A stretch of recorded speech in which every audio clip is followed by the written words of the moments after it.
The chandelier lights shimmered above the grand ballroom. Champagne flutes clinked. Laughter bubbled, and my sister, Isabel, stood at the center of it all, radiant, perfect, victorious. And cruel. She had always been cruel.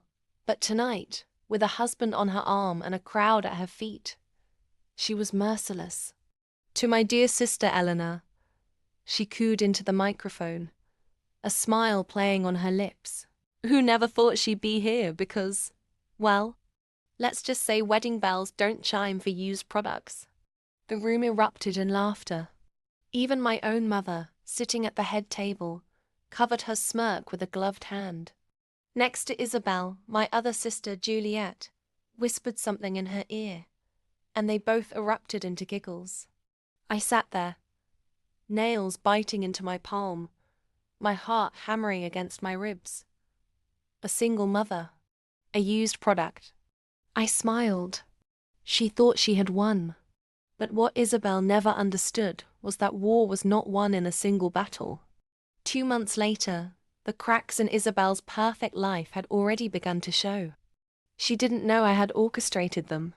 Her husband Damien was powerful, rich, and ruthless. But like most men of his kind, he had a weakness, his own ego. I had spent weeks feeding him a carefully planted story about Isabel's infidelity before their engagement. The seed of doubt sprouted fast. One evening, over a dimly lit dinner, I let a single tear slip down my cheek. "I never wanted to tell you, Damien," I murmured, voice trembling. "You deserve the truth, but it's not my place." His grip on his whiskey glass tightened. "Tell me." I let silence stretch, as though battling myself. Then I sighed.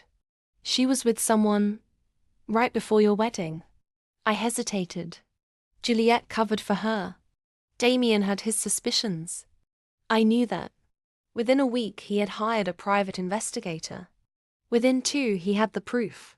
By the end of the month, Isabel was out of his estate, stripped of her title as Mrs. Laurent. The grand love story she had paraded before the world was reduced to a scandalous headline. She called me, screaming, "You did this!" She spat. I didn't deny it. "You called me a used product, dear sister," I murmured. "Funny. You're the one discarded now." I ended the call before she could reply. But I wasn't done yet. Juliet was next. She had laughed the loudest at my humiliation after all. She had a defiant, sweet, naive Alexander, heir to a vast shipping empire. A man whose family prided themselves on their name, their untarnished legacy. I simply made sure he found out about Juliet's secret affair with their chauffeur. A single email, an anonymous tip. A scandal too delicious for the press to ignore. The engagement was over in days. I never raised my voice. I never struck them. That I ruined them. And as I sat in my home, my son sleeping peacefully in the next room, I realized something. Revenge wasn't about making them feel my pain. It was about making sure they never forgot it.